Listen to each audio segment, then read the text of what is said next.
Penguin Random House Audio presents The Golden House by Salman Rushdie.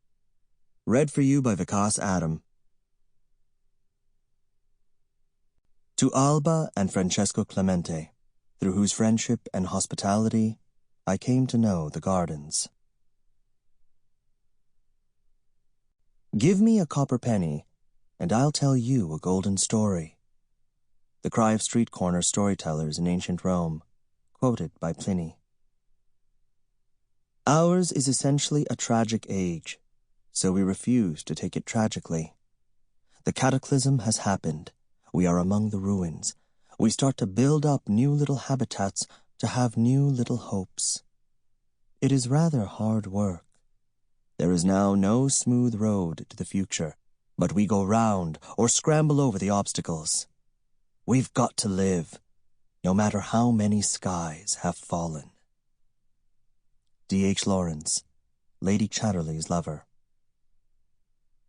La vie a beaucoup plus d'imagination que nous. François Truffaut. Part 1. 1.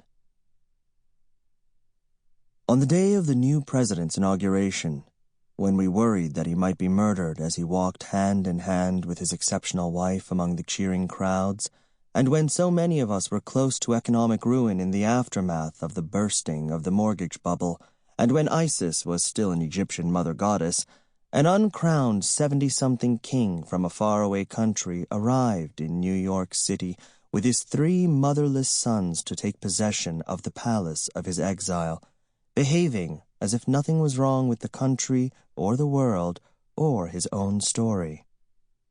He began to rule over his neighborhood like a benevolent emperor, although in spite of his charming smile and his skill at playing his 1745 Guadagnini violin, he exuded a heavy, cheap odor, the unmistakable smell of crass, despotic danger, the kind of scent that warned us, look out for this guy, because he could order your execution at any moment, if you're wearing a displeasing shirt, for example, or if he wants to sleep with your wife. The next 8 years, the years of the 44th president, were also the years of the increasingly erratic and alarming reign over us of the man who called himself Nero Golden, who wasn't really a king, and at the end of whose time there was a large, and metaphorically speaking, apocalyptic fire. The old man was short, one might even say squat, and wore his hair, which was still mostly dark in spite of his advanced years, slicked back to accentuate his devil's peak. His eyes were black and piercing, but what people noticed first, he often rolled his shirt sleeves up to make sure they did notice, were his forearms, as thick and strong as a wrestler's, ending in large, dangerous hands bearing chunky gold rings studded with emeralds. Few people ever heard him raise his voice, yet we were in no doubt that there lurked in him a great vocal force which one would do well not to provoke. He dressed expensively, but there was a loud animal quality to him which made one think of the beast of folk tale, uneasy in human finery. All of us who were his neighbors were more than a little scared of him, though he made huge clumsy efforts to be sociable and neighborly, waving his cane at us wildly and insisting at inconvenient times that people come over for cocktails. He leaned forward when standing or walking, as if struggling constantly against a strong wind only he could feel, bent a little from the waist, but not too much. This was a powerful man. No, more than that. A man deeply in love with the idea of himself as powerful. The purpose of the cane seemed more decorative and expressive than functional. When he walked in the gardens, he gave every impression of trying to be our friend. Frequently, he stretched out a hand to pat our dogs or ruffle our children's hair.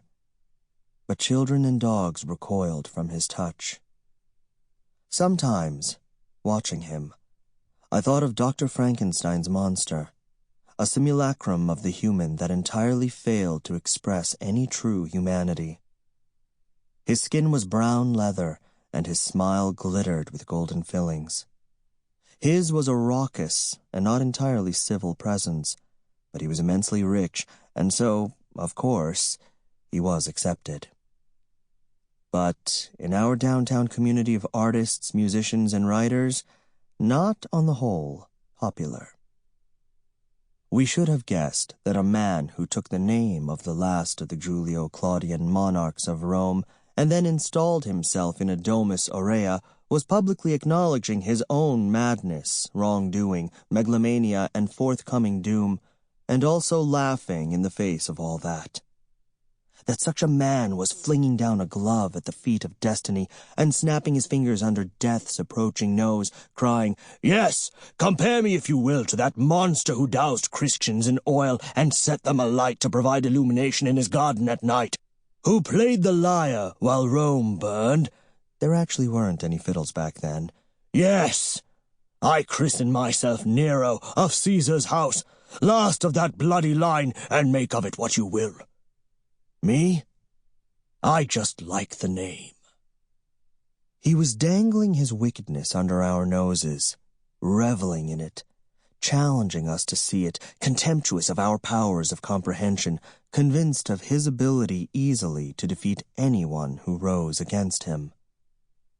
He came to the city like one of those fallen European monarchs, heads of discontinued houses who still used as last names the grand honorifics of Greece, or of Yugoslavia, or of Italy, and who treated the mournful prefix X as if it didn't exist.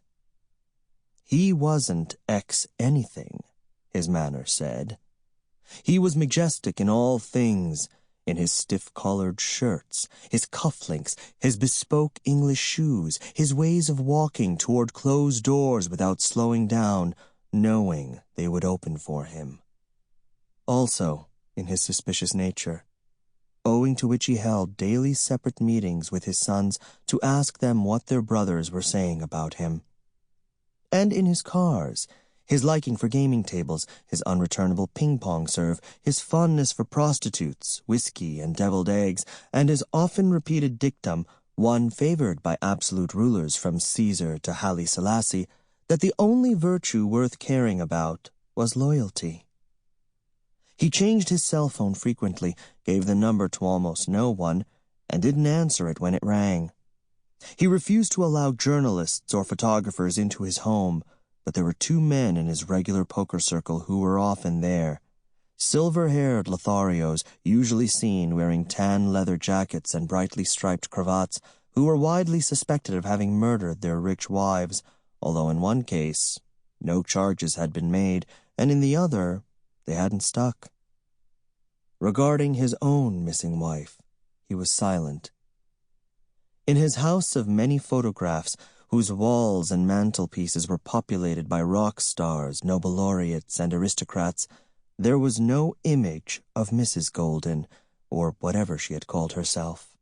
Clearly some disgrace was being implied, and we gossiped, to our shame, about what that might have been, imagining the scale and brazenness of her infidelities, conjuring her up as some sort of most high-born nymphomaniac, her sex life more flagrant than any movie star's, her divagations known to one and all except to her husband, whose eyes, blinded by love, continued to gaze adoringly upon her as he believed her to be, the loving and chaste wife of his dreams, until the terrible day when his friends told him the truth. They came in numbers to tell him, and how he raged, how he abused them, calling them liars and traitors. It took 7 men to hold him and prevent him from doing harm to those who had forced him to face reality, and then finally he did face it. He accepted it. He banished her from his life, and forbade her ever again to look upon her sons. "Wicked woman," we said to one another, thinking ourselves worldly wise, and the tale satisfied us, and we left it there, being in truth more preoccupied by our own stuff and only interested in the affairs of N.J. Golden up to a certain point. We turned away and got on with our lives. How wrong we were. 2. What is a good life? Sample complete. Ready to continue?